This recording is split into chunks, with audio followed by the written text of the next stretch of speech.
Hey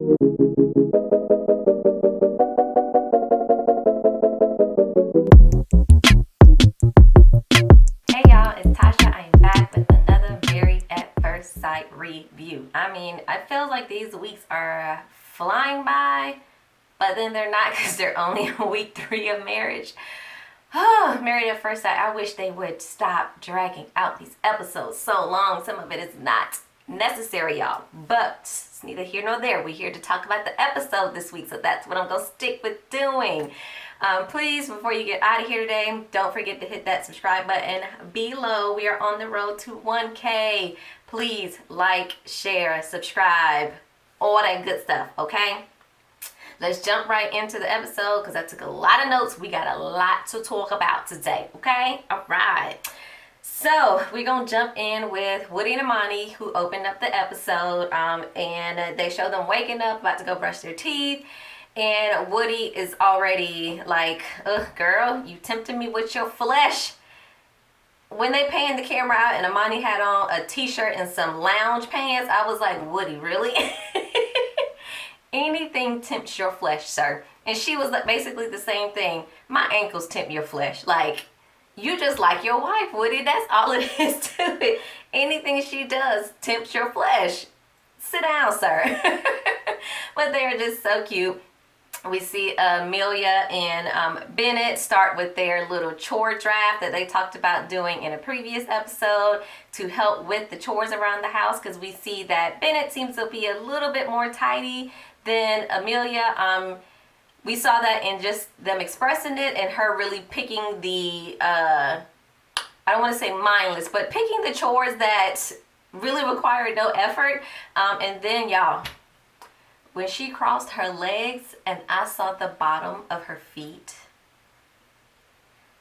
girl, the water just don't drip down to your feet. You have to take the soapy towel and clean your feet, Amelia. Come on, girl. You're going to be somebody's doctor.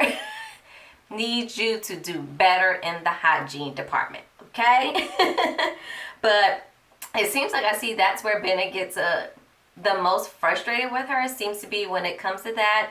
I see both sides of it because, I mean, nobody wants to be the one that's solely responsible for keeping the house clean and tidy. And then I also see her point of, you know, if I'm going to be the one that's, you know, working crazy hours, demanding job, being the breadwinner, then my spouse should then be doing all that stuff. So I think they're going to have to compromise on that, where he will be doing a little bit more, not a 50-50, maybe more like a 70-30, just because, I mean, she's going to be a doctor. She's going to have a busy and quite demanding schedule. So if Bennett's going to be at home, which he seemed to be cool with it, you know, being at home and stay-at-home dad whenever they do decide to have children, then you just kind of, that's the luck of the straw, dude. You're just going to have to clean up a bit more. We see it shift to Karen and Miles. We all know the dramatics that happened at the end of the episode last week with Miles writing on the calendar, you know, sex with his wife, and Karen just taking that and running down Highway 85 with it. She just went down the interstate and just took off running towards Atlanta because it wasn't that deep, girl. It wasn't that deep. But we see that Miles is, you know, doing the laundry, and he just tells us that Karen did not come home. And then we pan to Karen, and she shows that she stayed at her own apartment and did not go back to their apartment to stay there that night, just because, you know, she felt unsafe with Miles making that comment.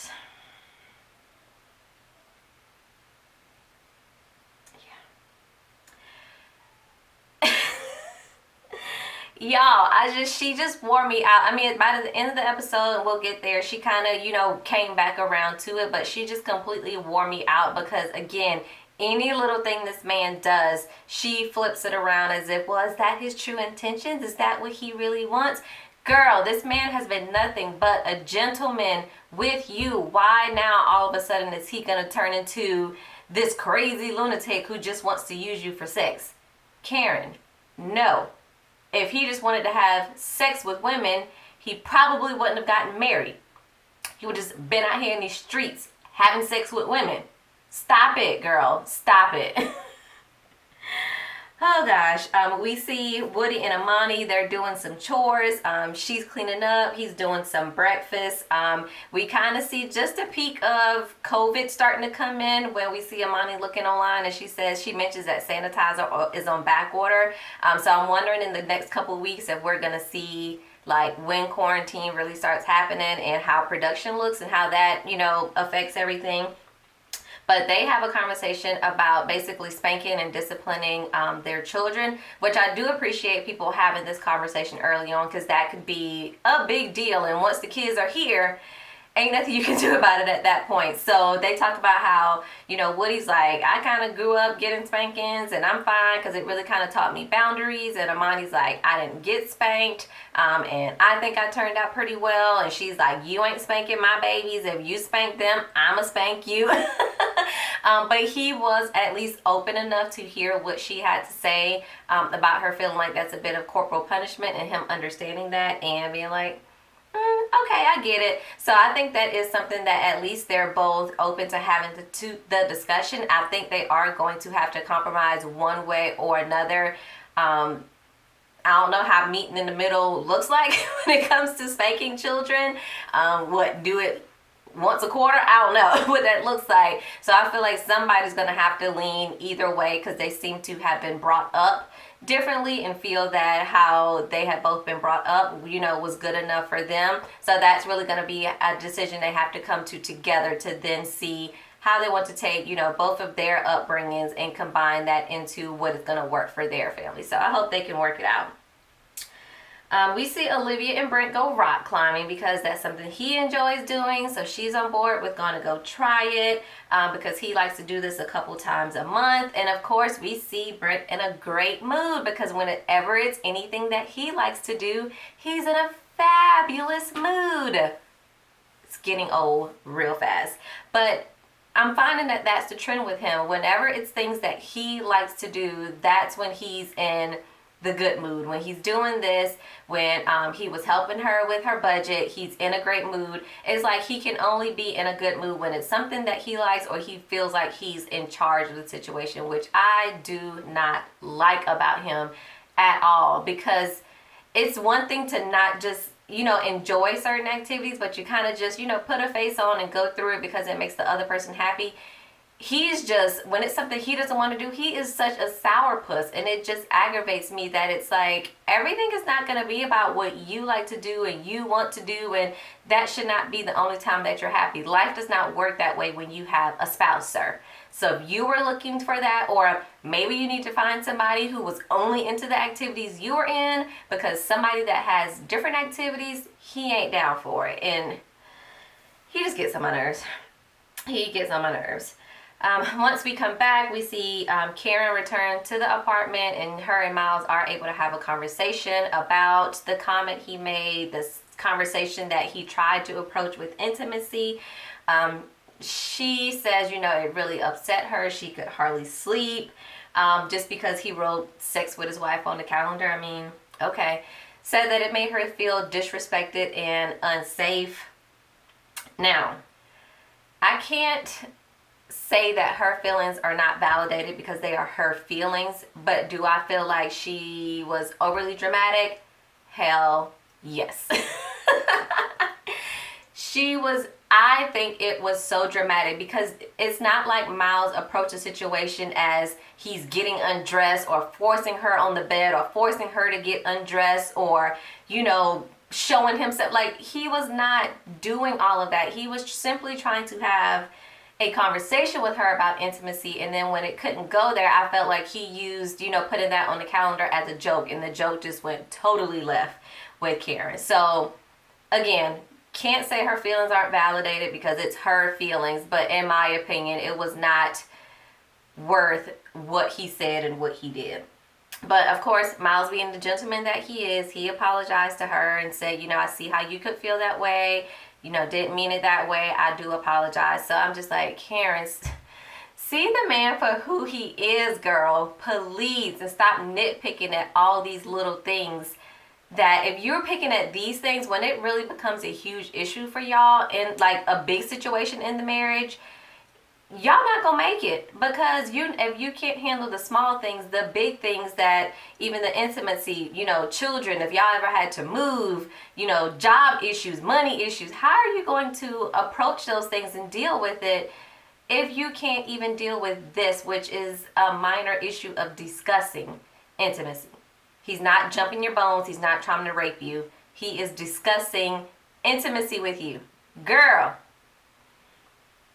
But she says that she forgives him, and she's, willing to try to open up a little bit more, because she knows that's what he needs. So we'll see, Karen girl. All right, and then we see Olivia, Brett, Henry, Christina, Amani, and Woody. They meet up at a restaurant to eat some crawfish, and they kind of catch up on how it's been going with their marriages.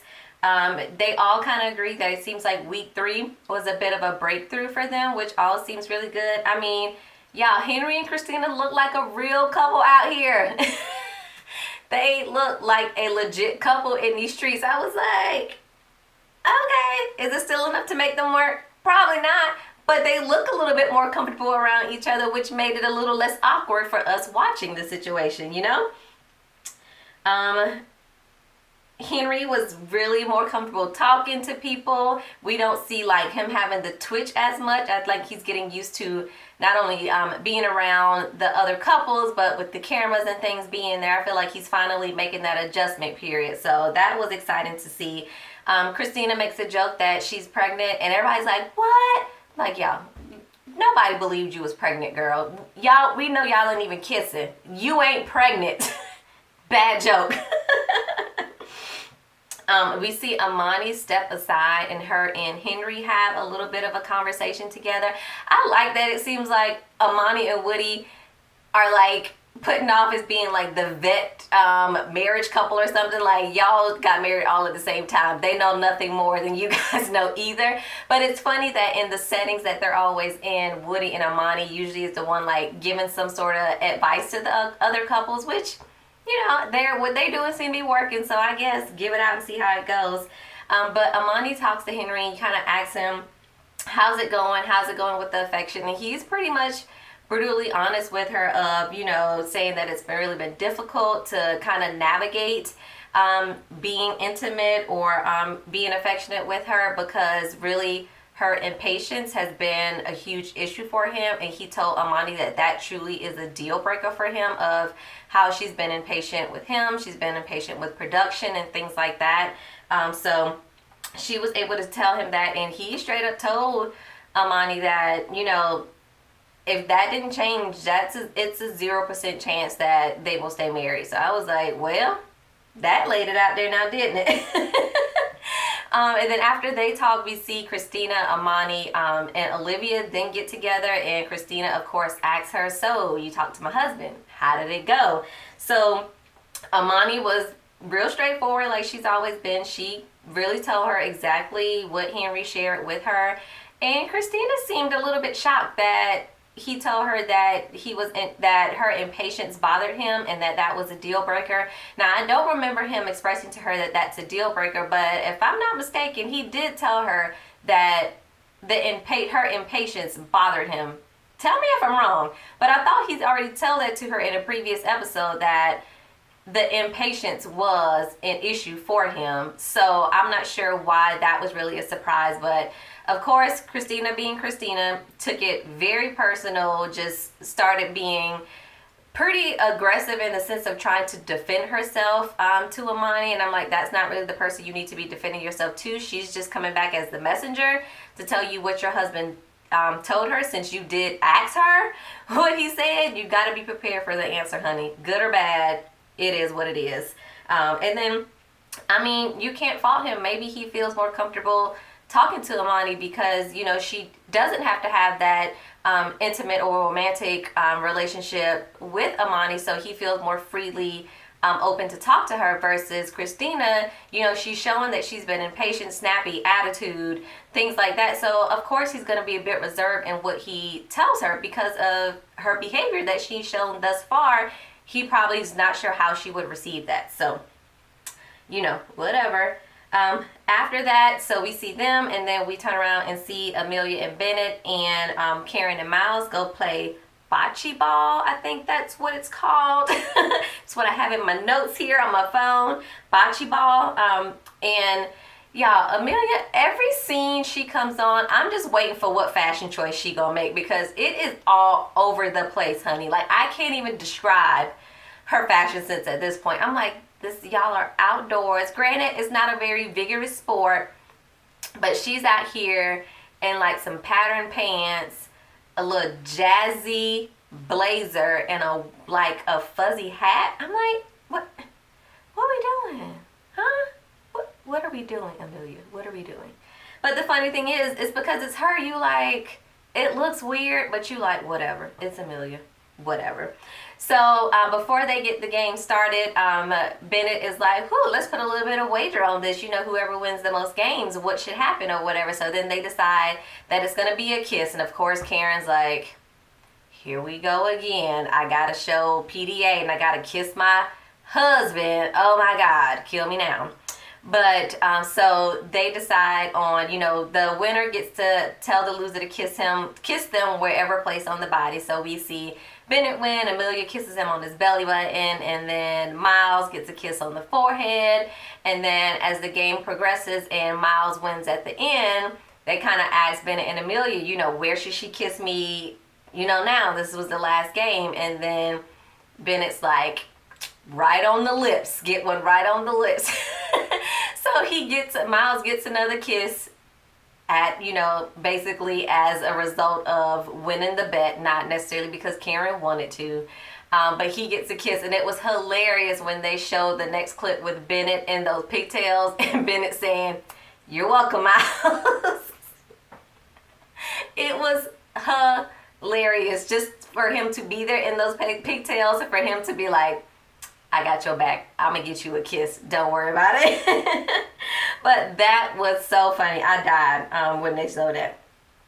So when we go back and we see Henry and Christina finally make it back home from their outing with the other two couples, of course, Christina is itching at the bit to be able to confront Henry about what he told Amani. So she immediately jumps into the conversation of, you had this conversation with Amani and you told her this and you haven't told me this.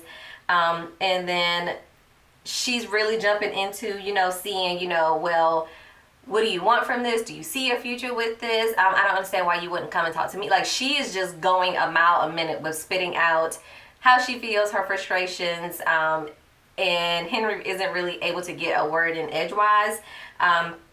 But she then asks him, like, if you had to make a decision today, what would you do? And Henry says, I would say no. Like, he was, again, brutally honest with her, whether she wants to hear that answer or not. She asked him, and he said, if I had to make a choice today, I would not stay married. And of course, she's like, you know, well, you can leave and all that stuff. But he then puts in the caveat of, but I'm still willing to try. Like, she's just ready to give up because he's not, again, falling head over heels in love with her. But Henry is still saying, you know, I'm willing to still put myself out here and still try. I don't want to, you know, necessarily walk away and give up right now. I still want to see what can happen of this. So I feel like he still kept his cool. I really wish she would have approached the conversation differently, because again, he's already expressed his dislike of her being impatient. So I felt like she could have really just piggybacked on that, along with coupling, you know, what Amani did tell her. So I just wish she would have approached it differently, since she, you know, she said last week she was going to be, you know, trying to do better.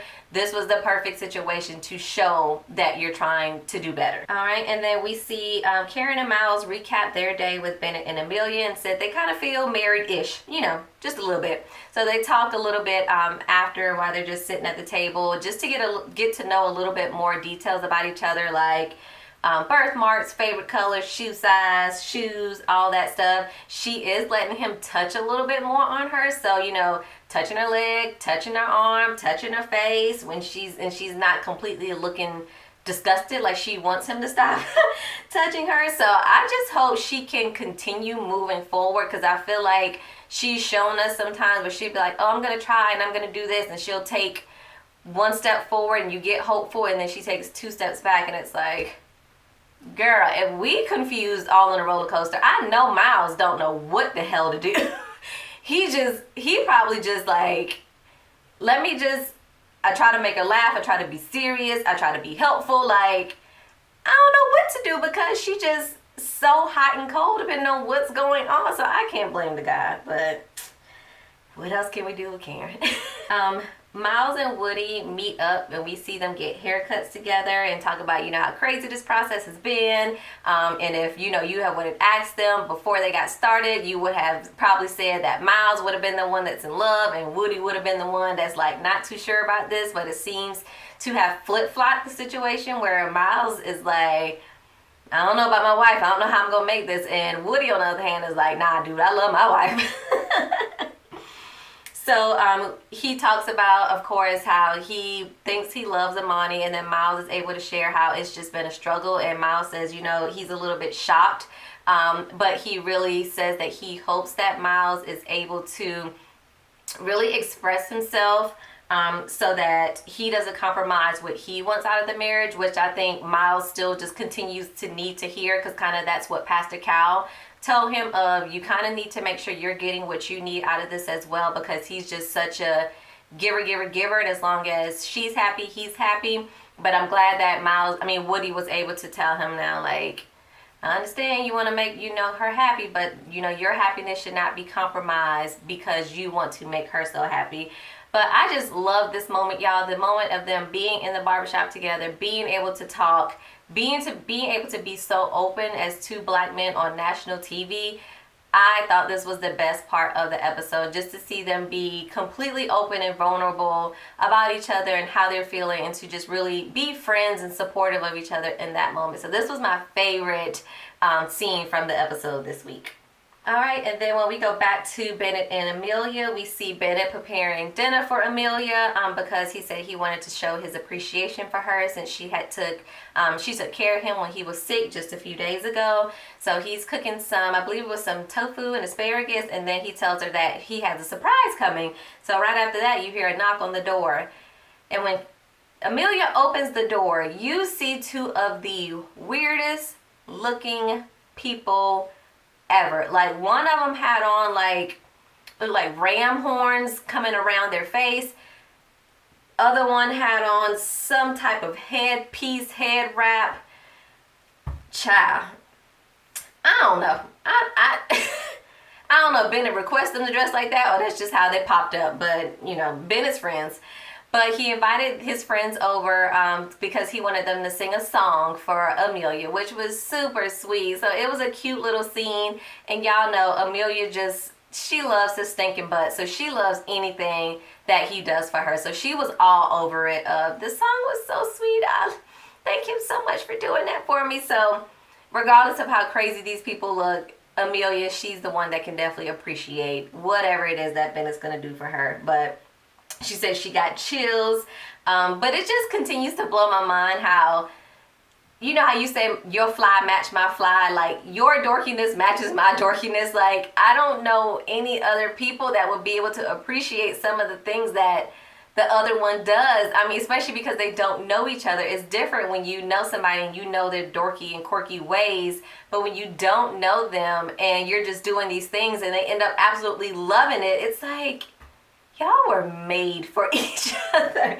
Absolutely made for each other. It is so cute. But Bennett says, on the scale of strangers and, falling in love with her, I'm almost at my melting point. I'm like, oh, Bennett, you love that girl. It's all right.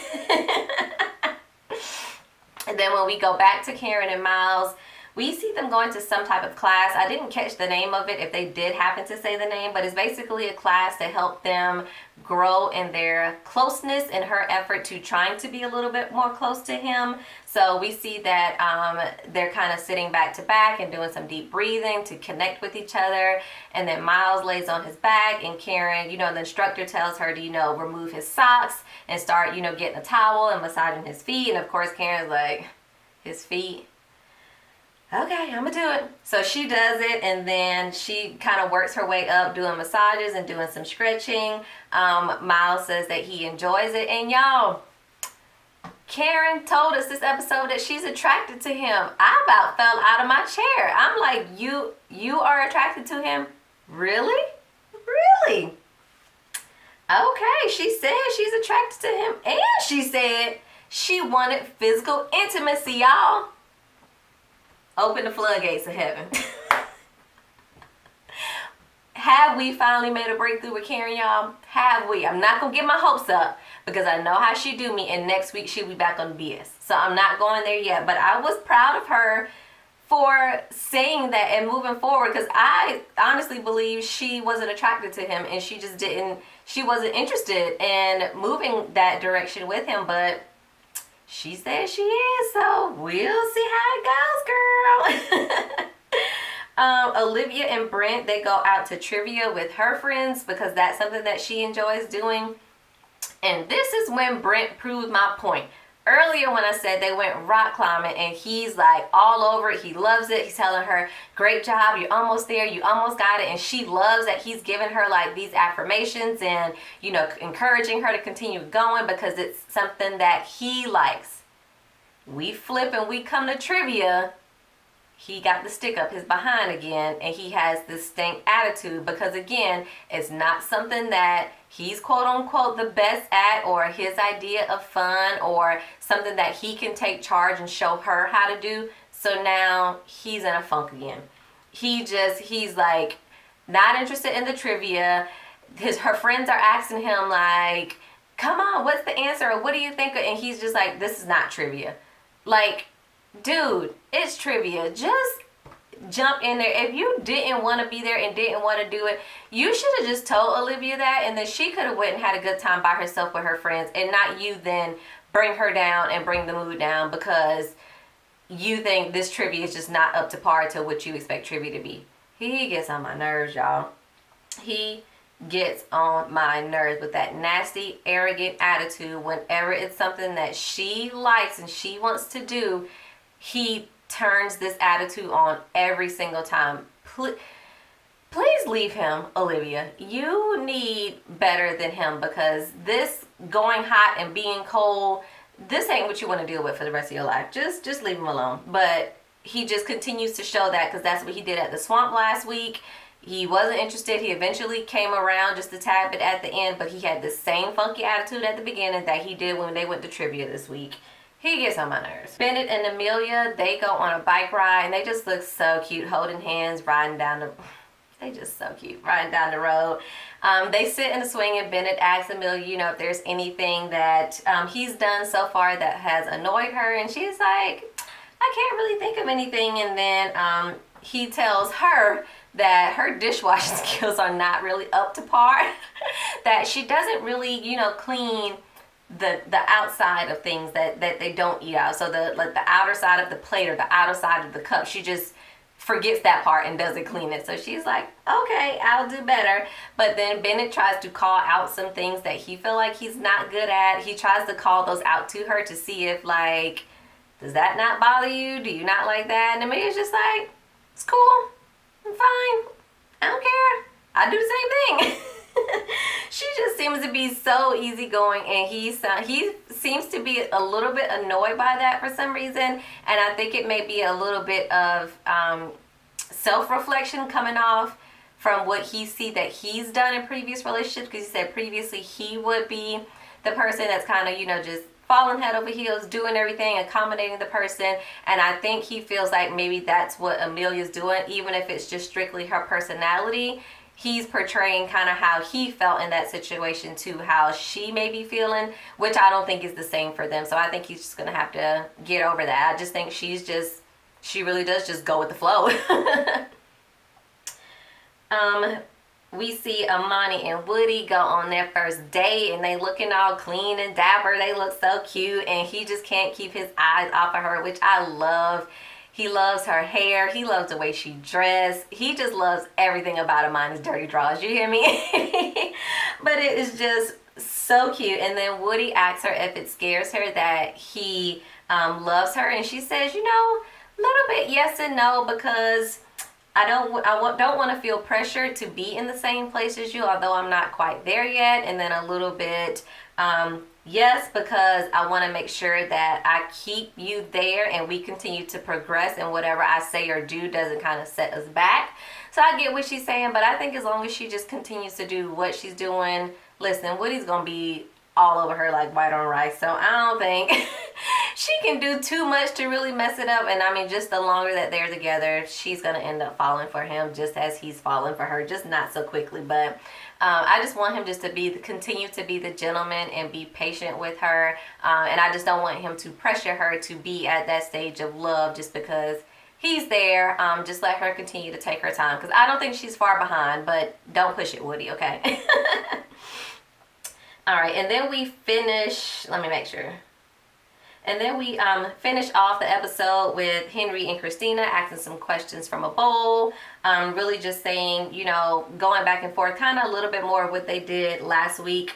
But she was saying how she was afraid to lose herself in another relationship. So that was one thing that kind of scared her, that, you know, she thought marriage wouldn't be fun, and she still wanted to kind of be herself. But she said she can see that Henry likes to have a little bit of fun as he's breaking out of his shell. So I'm happy they're able to, you know, see that in each other. She did say that, you know, she felt like she was having to carry the more difficult conversations, which I don't know if I necessarily see that, because I don't feel like they've had a ton of difficult conversation, because let's be honest, Henry just started talking the past couple episodes. So I don't think that they've had like these mind-blowing, really difficult, deep conversations, at least not that we've seen on camera. So not sure what she was talking about there, but they basically just go back and forth asking each other some questions, and they're, at least from what I'm seeing, they're the most comfortable I've ever seen them throughout this experiment thus far. Like, they actually felt like they enjoyed being in a room with one another. I don't even know if they had any wine when they were answering these questions, which y'all know they usually do.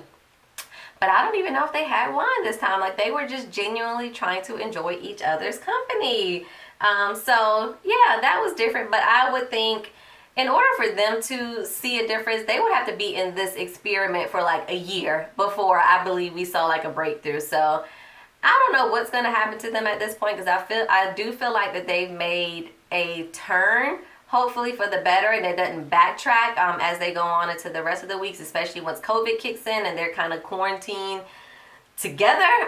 We'll see how that goes, but I'm curious to see how it'll all shake out. I still don't think they need to stay married or will stay married, but I think if they do stay married, I think it just may be because they would get more time to still try to figure out each other. But I think if Christina, if she goes back to being impatient and, you know, showing that nasty attitude, Henry gonna be like, peace.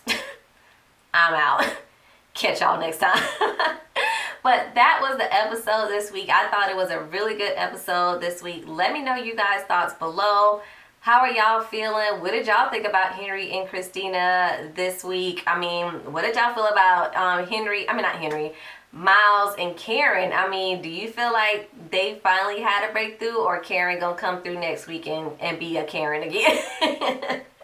Let me know what y'all think down in the comments. Let's chat, and I'll catch you guys next week. Peace.